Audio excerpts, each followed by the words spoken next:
दोस्तों जैसे ही कोई बच्चा पैदा होता है तो उसके पैदा होते ही उसे घर के किसी मेंबर के द्वारा गुड़ खिलाया जाता है, यानी कि जागरी खिलाई जाती है। क्या आपने उस समय ये चीज सोची कि ऐसा क्यों किया जाता है? क्या गुड़ में कोई ऐसी चीज है जो छोटे बच्चे के लिए अच्छी है? दरअसल दोस्तों गुड़ को आयुर्वेद में एक बहुत बड़ी औषधि माना गया है। हम तो गुड़ को सिर्फ एक मीठा ही समझते हैं, लेकिन दोस्तों गुड़ मीठा होने के साथ साथ हमारे शरीर के लिए बहुत फायदेमंद होता है। इसीलिए तो एक पैदा हुए बच्चे को भी गुड़ खिलाया जाता है। नहीं तो पैदा हुए बच्चे को माँ के दूध के अलावा कोई और चीज नहीं दी जाती, सिर्फ गुड़ ही है जो एक पैदा हुए बच्चे को खिलाया जाता है। दोस्तों आज की वीडियो बहुत खास होने वाली है, क्योंकि आज मैं आपको गुड़ यानी कि जागरी के ऐसे अद्भुत फायदे बताऊंगा। आप जानकर ही हैरान हो जाएंगे कि अगर गुड़ के इतने फायदे हैं तो काश हमें ये पहले पता होते और हम इसका सही इस्तेमाल कर पाते। क्योंकि दोस्तों आजकल हर घर में कोई ना कोई व्यक्ति बीमारियों से परेशान ही है। क्या आपको पता है गुड़ से आप अपनी 15-20 बीमारियां ठीक कर सकते हैं?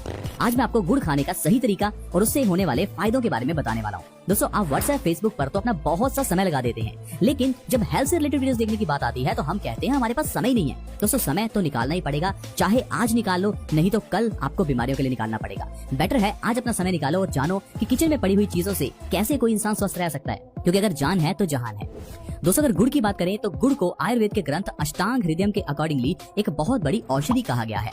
महर्षि वाग्भट जी कहते हैं कि जो इंसान सर्दियों में हर रोज गुड़ खाता है वो इंसान कभी भी कफ का मरीज नहीं होता। यानी कि ऐसा इंसान जिसे सर्दी खांसी जुकाम अक्सर ही हो जाता है, उस इंसान को गुड़ खाना बहुत फायदेमंद होता है। यहाँ तक कि गुड़ के अंदर का आयरन हमारे शरीर में कभी भी खून की कमी नहीं होने देता।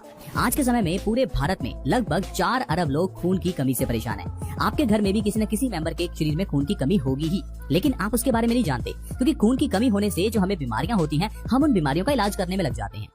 मान लीजिए आपके शरीर में खून की कमी है, तो खून की कमी होने से आपके बालों को अच्छे से ब्लड सप्लाई नहीं होगा, जिससे आपके बालों की जड़ों को न्यूट्रिशन अच्छे से नहीं मिलेगा और इससे जो आपके बालों की जड़ें हैं वो कमजोर हो जाएंगी। बालों की जड़ें कमजोर होने से बाल झड़ने लगते हैं, और बालों के झड़ने का इलाज करने के लिए हम लोग अलग अलग तरह के सिरम्स, शैम्पू और न जाने कितनी ऐसी टैबलेट्स लेना शुरू कर देते हैं। लेकिन बालों के झड़ने के पीछे का कारण आपके शरीर के अंदर की खून की कमी थी। तो डॉक्टर ने आपको खून की कमी के लिए इलाज नहीं बताया, बल्कि आपको ढेर सारे सिरम्स और शैम्पू दे दिए।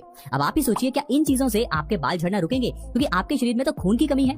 इसीलिए दोस्तों अगर आप गुड़ का सेवन सही ढंग से करते हैं तो शरीर के अंदर की जो खून की कमी है पहले वो सही होती है, और अगर शरीर के अंदर की खून की कमी ठीक हो जाए तो इंसान के बाल झड़ने अपने आप ही बंद हो जाते हैं। आइए पहले मैं आपको बताता हूँ गुड़ का सेवन आपको किस तरह से करना है ताकि आपको ये सारे फायदे मिले। क्योंकि दोस्तों गुड़ का सेवन करने का एक बहुत बढ़िया तरीका आयुर्वेद के ग्रंथ अष्टांग हृदय में लिखा हुआ है। देखिए अगर तो गर्मियों का समय है तो आप गुड़ थोड़ा कम खाइए, और सर्दियों का समय है तो आप ज्यादा गुड़ ले सकते हैं। आपको सुबह उठते ही खाली पेट बिना कुछ खाए आपको थोड़ा सा गुड़ खाकर ऊपर से 1 गिलास गुनगुने पानी का पीना है। ऐसा आप पूरा साल कर सकते हैं, यानी कि गुड़ को आप पूरा साल ले सकते हैं, आपको इससे कोई नुकसान नहीं होगा। गुड़ के अंदर का फास्फोरस और आयरन आपके शरीर के अंदर के ब्लड सर्कुलेशन को सही रखेगा और आपका खून बढ़ाने में मदद करेगा। गुड़ के बारे में आपने देखा होगा पुराने जमाने में लोग घरों में खाना खाने के बाद गुड़ जरूर खाते थे। आज भी अगर आप रेस्टोरेंट्स में जाते हैं तो खाने के बाद आपको गुड़ सर्व किया जाता है, और जब हम खाने के बाद गुड़ खाते हैं तो हमें लगता है कि शायद ये गुड़ हमारे मुंह को मीठा करने के लिए है, शायद ये मीठे के रूप में हम खाते हैं। लेकिन दोस्तों ऐसा नहीं है। गुड़ हमारे डाइजेशन को मजबूत करता है। गुड़ खाने से हमारा खाया हुआ खाना डबल स्पीड से पचता है। क्या आपको पता है अलग अलग तरह का खाना हमारे शरीर में अलग अलग टाइप से पचता है?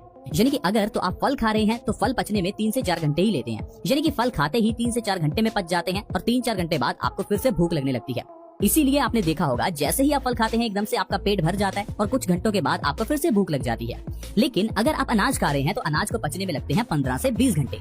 तो इसीलिए जैसे ही आप अनाज खाते हैं तो आपको भूख कम लगती है। लेकिन दोस्तों अगर आपके शरीर के अंदर यह खाना इतना समय तक डाइजेस्ट होता रहेगा तो सोचिए आपके शरीर की कितनी एनर्जी खाने को पचाने में ही वेस्ट हो जाएगी। इसीलिए कहते हैं कि जो लोग ज्यादा अनाज खाते हैं वो लोग ज्यादा आलसी होते हैं, क्योंकि आपके शरीर की ज्यादातर एनर्जी तो खाने को पचाने में ही लग जाती है। इसीलिए हमेशा याद रखें अनाज कम से कम खाएं और फल और कच्ची सब्जियां ज्यादा से ज्यादा खाएं। लेकिन अगर आप अनाज खा रहे हैं तो अनाज के बाद आपको गुड़ जरूर खाना चाहिए, क्योंकि गुड़ आपके खाने को डबल स्पीड से पचाता है। जो अनाज 15 से 20 घंटे में पचना था वो 8 से 10 घंटे में ही पच जाता है अगर आप खाने के बाद गुड़ खा रहे हैं। इसीलिए गुड़ खाने की प्रथा शुरू से चलाई गई कि खाना खाने के बाद गुड़ जरूर खाएं। लेकिन हम लोगों ने इन चीजों को अपनाना ही बंद कर दिया। हमें लगता है कि गुड़ खाने का फायदा ही क्या है। हम गुड़ की जगह पर सौंफ खाते हैं। मिंट वाली सौंफ खाने से हमें लगता है माउथ फ्रेश हो गया, लेकिन दोस्तों गुड़ का असल फायदा आप जानिए। गुड़ खाने से आपका डाइजेशन मजबूत होता है, आपका खाना डबल स्पीड से पचता है। इसीलिए आपको खाने के बाद गुड़ खाना चाहिए। आजकल हम में से बहुत से लोगों ने तो गुड़ खाना बंद ही कर दिया है, क्योंकि हम लोग गुड़ की जगह मीठे के लिए चीनी का इस्तेमाल करते हैं।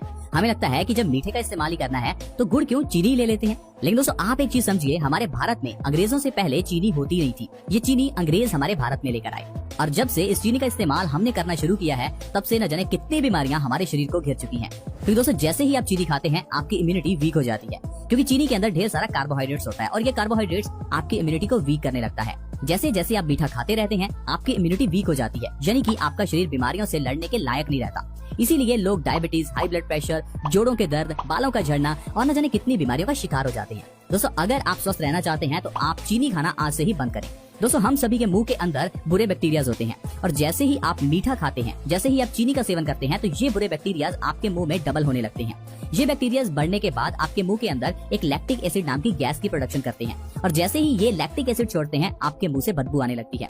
इसलिए दोस्तों, जो लोग ज्यादा मीठा खाते हैं उन लोगों के मुंह से ज्यादा बदबू आती है और दूसरा, उनके दांत जल्दी खराब हो जाते हैं क्योंकि हमारे दांतों के ऊपर की जो एनामल लेयर है वो ज्यादा मीठा खाने से पतली हो जाती है और समय के साथ साथ हमारे दांतों में कीड़ा लग जाता है। इसीलिए ध्यान रखें, चीनी का सेवन बिल्कुल ना करें क्योंकि आपके दांतों को खराब करने के साथ साथ इम्यूनिटी को वीक भी करती है। अब चीनी की जगह पर आपको जहां भी मीठे का इस्तेमाल करना है आप गुड़ का इस्तेमाल कीजिए। अगर आपको चाय पीनी है तो चाय के अंदर गुड़ डालिए, इससे चाय टेस्टी भी बनेगी और आपको फायदा भी होगा। दोस्तों, गुड़ खाने से कॉन्स्टिपेशन यानी कि कब्ज की प्रॉब्लम दूर होती है। पूरे भारत में बहुत से लोग कब्ज की प्रॉब्लम से परेशान हैं। हमें लगता है कि शायद कब्ज कोई बीमारी ही नहीं है क्योंकि कब्ज होने से एज सच आपको प्रॉब्लम नहीं होती, लेकिन प्रॉब्लम बनती है जब आपको कब्ज लंबे समय तक रहती है। कब्ज होने से आपका खाना आपके पेट में बड़ा सड़ने लगता है। ये सड़ा हुआ खाना शरीर के अंदर गैस और अलग अलग तरह के बैक्टीरिया पैदा करता है। जब ये गैस हमारे शरीर में कहीं सर्कुलेट करती है तो हमारे जोड़ों में, घुटनों में दर्द रहने लगता है। कॉन्स्टिपेशन यानी कब्ज होने के कारण जो खाना पेट में पड़ा सड़ता रहता है, ये खाना हमारे खून को गंदा करता है। खून गंदा होने के कारण आर्टरीज में ब्लॉकेज होती है जिससे कि इंसान को हार्ट अटैक आ सकता है। यही खून की गंदगी आपके चेहरे पर पिंपल्स के रूप में बाहर निकलती है और आपके चेहरे को खराब करती है। इसी खून की गंदगी को साफ करने के लिए जब किडनी अच्छे से काम करती है तो किडनी खुद गंदी हो जाती है और किडनी में स्टोन्स पैदा हो जाते हैं। इतने नहीं दोस्तों, खून की गंदगी के कारण इंसान के बाल भी झड़ने लगते हैं, यानी कि कॉन्स्टिपेशन बहुत सी बीमारियों का कारण है। आयुर्वेद कहता है जिस इंसान को कब्ज है उसे 80 से 100 बीमारियां होंगी, क्योंकि अगर किसी गाड़ी का इंजन ही खराब है तो वो गाड़ी अच्छे से काम नहीं कर सकती। उसी तरह से ही हमारे इस शरीर का इंजन हमारा यह डाइजेस्टिव सिस्टम है। अगर आपका डाइजेशन ही खराब है तो आपकी शरीर रूपी गाड़ी कैसे चलेगी। इसीलिए दोस्तों, मैं हमेशा कहता हूँ आप अपने शरीर का ध्यान रखिए। जो चीज आप खा या पी रहे हैं पहले ध्यान दीजिए कि क्या वो चीज आपके लिए अच्छी है। 5-10 लाख रुपए की गाड़ी में पेट्रोल डलेगा या डीजल, आप उसका बहुत ध्यान रखते हैं, लेकिन ये जो हमारा शरीर जिसका कोई मोल ही नहीं है, आप इसे करोड़, 2 करोड़, 5-10 करोड़ में भी नहीं बेचना चाहेंगे। क्या आप अपनी आंखें 1 या 2 करोड़ में किसी को देना चाहेंगे? जाहिर है नहीं। जब ये हमारा शरीर इतना अनमोल है तो इसके अंदर हमें क्या डालना चाहिए, यानी क्या खाना चाहिए, हम इसके बारे में क्यों नहीं सोचते। हम गलत खान पान के कारण अपने शरीर को खराब कर रहे हैं, लेकिन वो 5-10 लाख की गाड़ी को हम हमेशा धोते हैं, साफ रखते हैं, उसके अंदर से ड्राई क्लीनिंग करवाते हैं, लेकिन अपने शरीर की अंदर से सफाई बिल्कुल नहीं करते। इसलिए दोस्तों, मैं कहता हूँ कि आप अच्छी चीजें खाइए ताकि आपका शरीर स्वस्थ बने। आप जितनी फाइबर से भरी हुई चीजें खाएंगे उतना आपका पेट साफ होगा। जैसे आप अपनी गाड़ी को साफ करते हैं वैसे ही अपने पेट को और शरीर को साफ रखने के लिए फाइबर से भरी हुई चीजें खानी चाहिए। फाइबर से भरी हुई चीजों के लिए आप लोग ढेर सारे फल, कच्ची सब्जियां, सैलेड और स्प्राउट्स ले सकते हैं। आई होप फ्रेंड्स आप इन बातों को समझ पाएंगे और अपने परिवार के लिए सही खान पान का ध्यान रखेंगे। आप एक चीज का ध्यान रखें, जो आप अपने घर में लाते हैं वही आपके घर के मेंबर्स खाते हैं। अगर घर में आप पिज्जा, बर्गर लाएंगे तो बच्चे वही खाएंगे। अगर आप अपने घर में फल या कच्ची सब्जियां लाएंगे तो आपके घर के मेंबर्स भी वही खाएंगे। तो ये आपके ऊपर है कि आपको घर का माहौल कैसा बनाना है। लेकिन एक बात का ध्यान रखिएगा, जो पैसा आप कमा रहे हैं अगर उसे आप खुशियों पर या एंजॉयमेंट पर खर्च करना चाहते हैं तो थोड़ा समय हर रोज अपने शरीर के लिए जरूर निकालें। हमारी वीडियोस को देखें और जो हम बताते हैं वैसे अपनी जीवन शैली को जीना शुरू करें।